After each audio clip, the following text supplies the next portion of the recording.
Hey guys, this is my game review of the 2026 Chess.com tournament daily.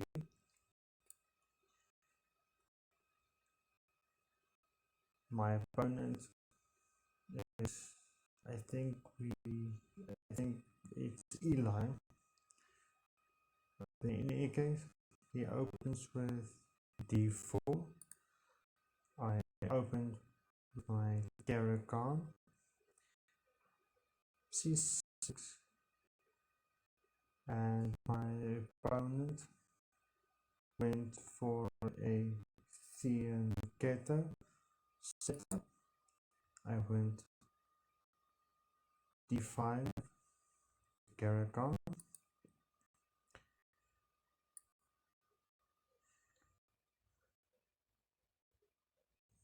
I moved to c5,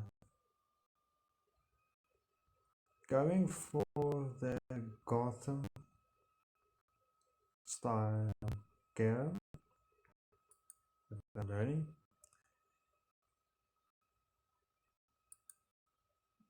And the reason why I moved it to c5 was to put my knight on c6, and if he does not take my pawn, I can take the pawn in the center because it is protected by the knight, and everything will be then open. He develops his knight not to f3, blocking the bishop, but instead to there. I develop my second knight, f6. Also, this is not an advanced Caro-Kann. It is. I'm playing it like as if it could be, but without the e5.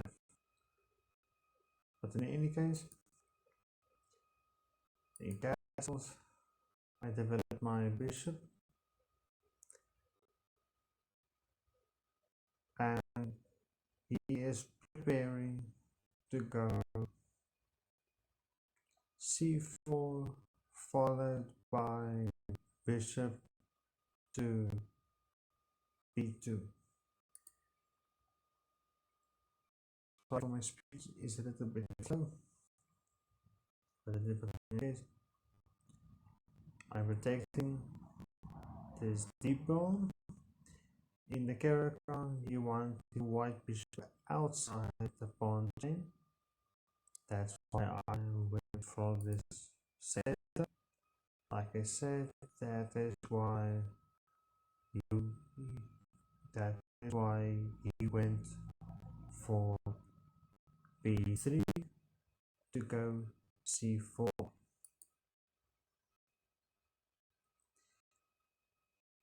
He did not develop his knight, and this way I will be able to trade his bishop.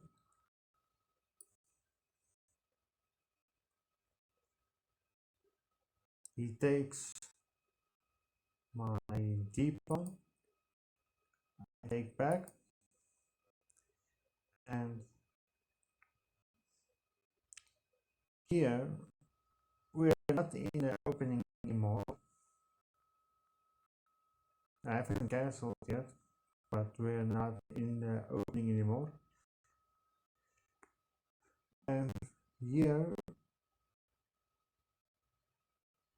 is a relatively good move for me personally. Now I can take it 3 different ways. I can take it with the queen, or I can take it with the knight, or I can take it with the pawn. we take it with the queen, it comes with the check, we give up, but then the e pawn is being weak. It's a possible weak point. Or I can take it with the knight, but then e4 is coming, and if I take it with the queen, he then pushes e4. I can just take, so that would not work. So if I take it with the knight, e4 will come. It's just a matter of time. Or he will develop his knight to c4, and yes, then we have to trade knights. I opted with queen, and the engine agrees. It is a good move. Like I said, I was expecting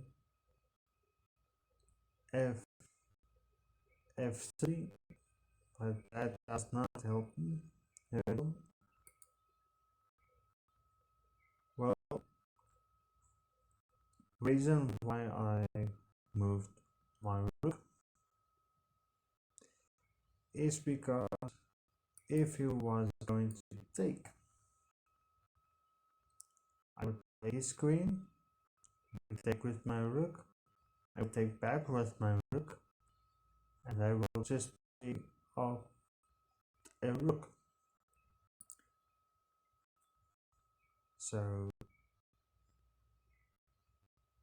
that's why I didn't castle with my bishop on e7, because I was expecting he was going to take. He developed his knight, and now if he takes, it's going to be queen takes, knight takes, and then if I take his knight, rook takes, he will be off a rook, so then I will lose the exchange. So I instead moved my queen back.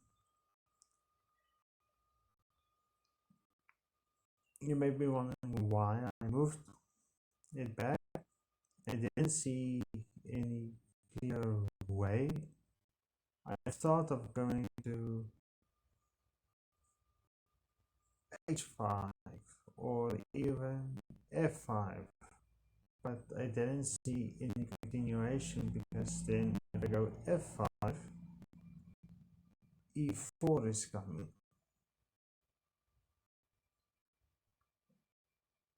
and if I take with the knight, he will take. I will be down material, and I haven't castled yet. So at this point, I was going to castle, but we'll see in a moment.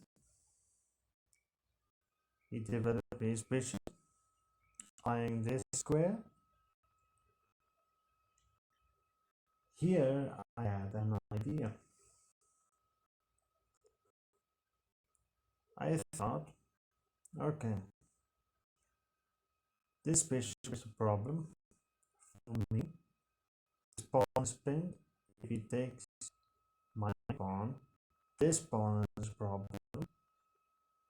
I'll be able to develop, and then in this case it's going to be queen takes, rook takes, and there's that queen is defended 3 different ways.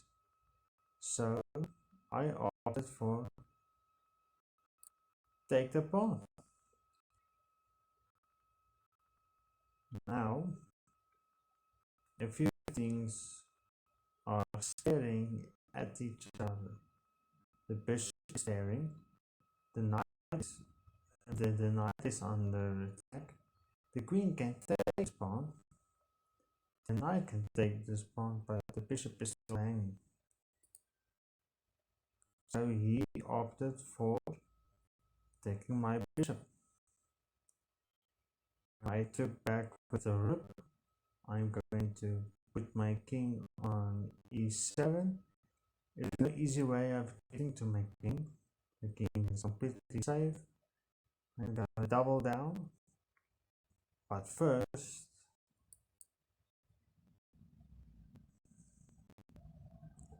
yeah, I did not understand why he didn't just take. Okay, now I had an idea again. Okay, if this pawn moves, the queens see each other. But then I asked myself, is that the problem? If the queens is off the board, then the chances of him checkmating me is not that extreme, and this pawn is going to be taken. So if I take his pawn becomes isolated when he recaptures eventually, and then it's going to be a 2-on-4 if we manage to play it off every piece, and 2-on-2. So I thought if we get to a king in game, king and pawn in game, I would be winning. So I opted for taking the pawn again.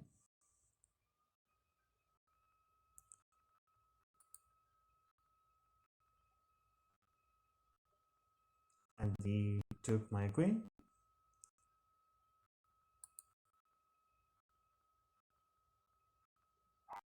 I did not take first the pawn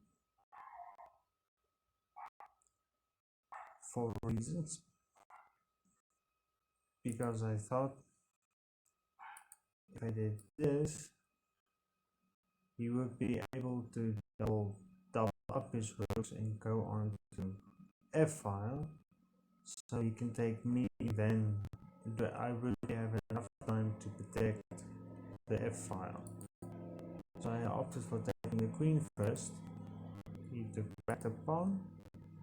Like I told you, I was going for the king here on e7, then I got to double up my rooks.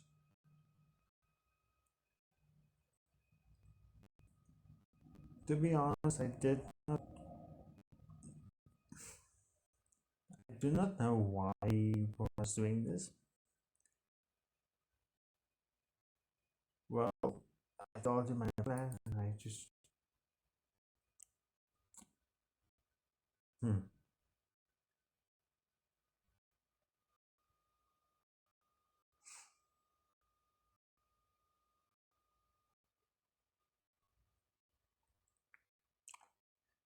this is me being an idiot.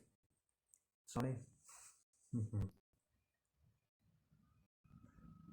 Reason why I didn't go to there is because I want to be able to put pressure on these two squares and these two squares. It's gonna be difficult for him to make a move because my knight has to be traded off in some way. But in any case, he moved this pawn.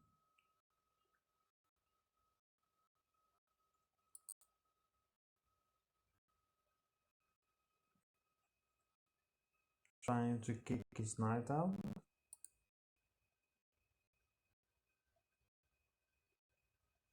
My opponent played really good in this part.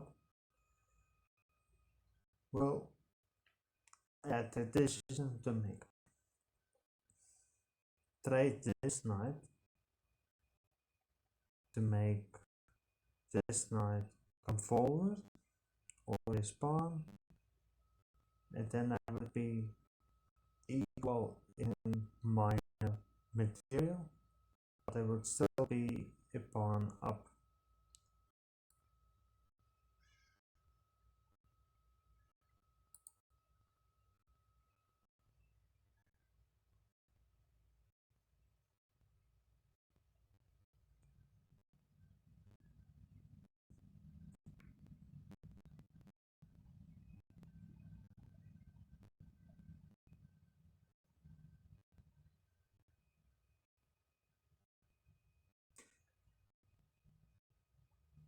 Sorry,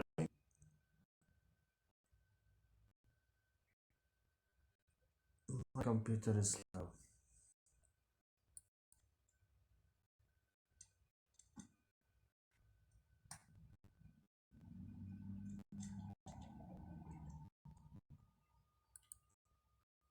Yes, finally. Yes, I traded with him right now.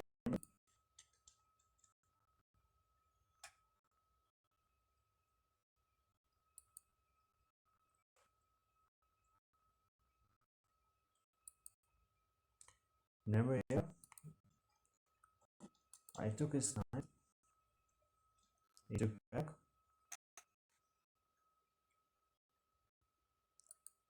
And then I doubled my rooks. Because why not double your rooks? The file's not open, but we can double our rooks.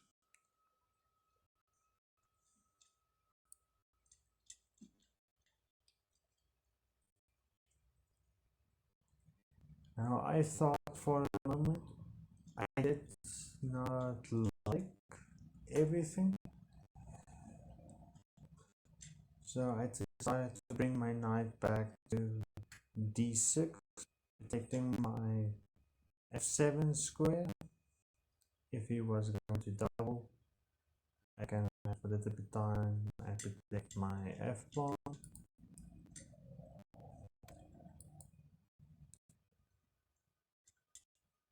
My opponent makes a good move, attacking my h7 pawn and protecting. But here my opponent made the move that I did not expect at all. Knight to a3. And when I saw this, I knew exactly what to play. Knight to f5. Now I'm attacking this rook, I'm attacking this pawn, but also I'm threatening a check on the king to win his rook.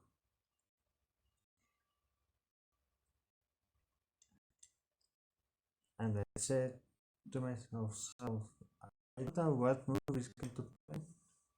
It's not every move is going to be a great move in this position. Could have moved his king, probably, but then he was gonna lose his rook. So he's gonna lose the rook no matter what, or he's still gonna lose the piece no matter what. So he opted to defend his rook. I opted for the check, simplifying.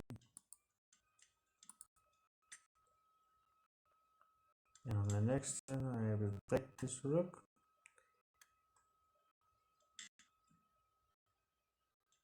Move this king. And in this variation I bring my rook back, breaking this b pawn. Because I couldn't find an other way, because this knight is to come here, but I needed my rook to help defend my pawns from this pawn. This is no easy check to do. If I left my rook on the d1 square, moved it to b1, we just moved on, or you just move his rook attacking this pawn. There's no easy way to defend this pawn. And he can bring his king to my rook, cutting off the escape squares and which is capture it. So this action for me was to bring it back.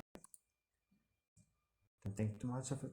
Like I said, this would happen if I just put it there. Now, for the reason why I brought the knight back here, for 3 reasons. One, I'm gonna put it on b5. 2, it protects f7. For instance, he goes knight f5. I would just go rook to c7 or rook h8, and then when he goes to f4 with his rook going for this check, I would just go to f8, protecting it. But he opts for this spin. Did not see why. I'm attacking his rook. You can take, then I will just take, and I would be in the end game with the pawn up, with each one have a knight. I thought I could win. It's gonna be tricky, but instead he did not take my rook. He goes for my g pawn.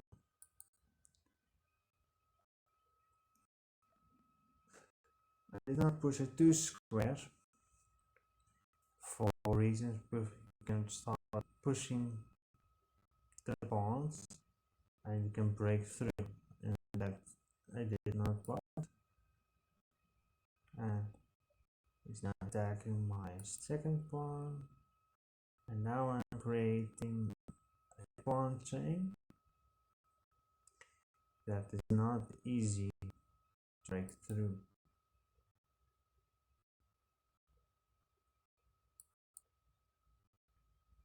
And I just push my f pawn. I can bring his knight to g6 or if g5 or e5, and I'm threatening to push my pawns and trapping his rook. My computer is slow. Forgive it, please.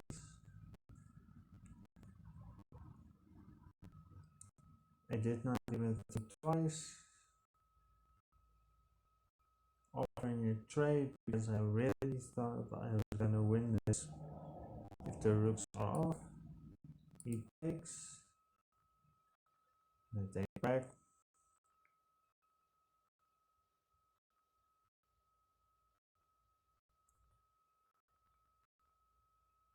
and he moves his knight back here. It was a few moments ago.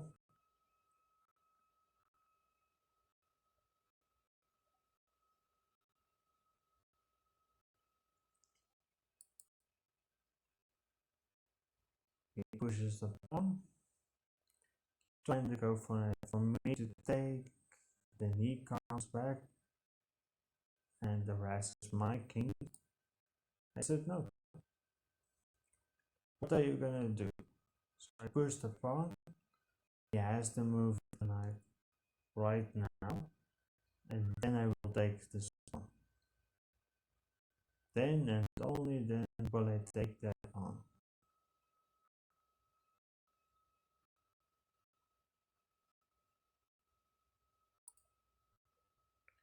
But in any case, he takes this pawn first.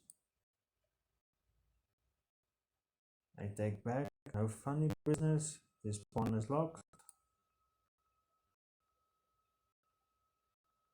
I did not see any real good way of dealing with this. I just retreating the knight and winning this pawn.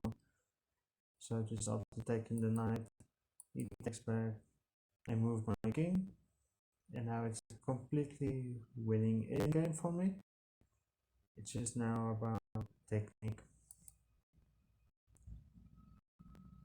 He moves his pawn forward. I move my pawn forward because if he goes pawn if pawn d4, if I did not do this, he can break in and start pushing on my king's side. He cannot protect his pawn, so I will take it on the next move.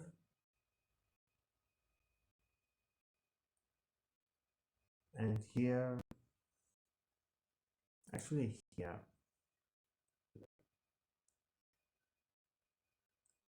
I thought of different ways he can do things, like for instance this variation.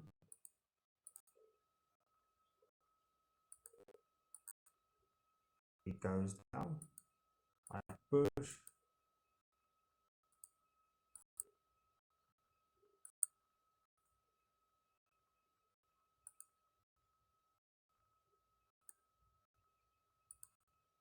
we'll take this pawn first,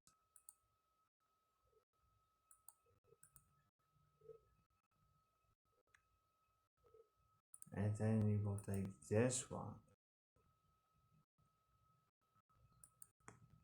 For instance, this is check.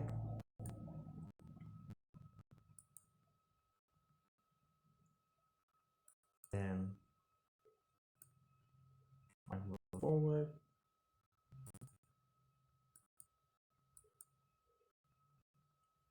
And here is promote to queen. And then you would just have to win this endgame.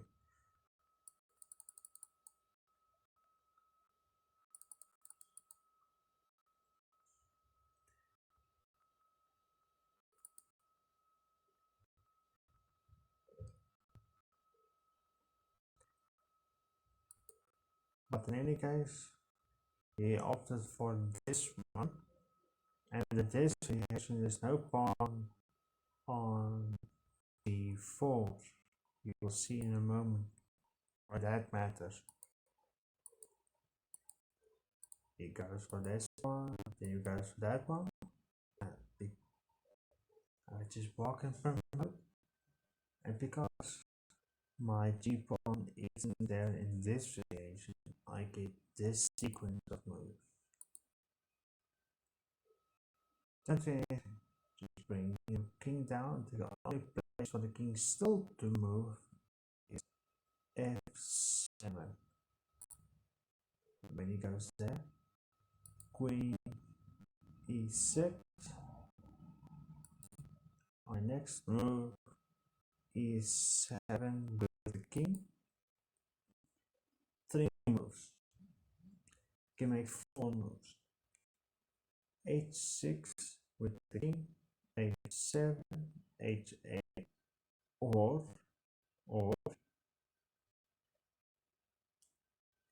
g4 with the pawn. And that's just mate in 3. I opted for this one, but then I go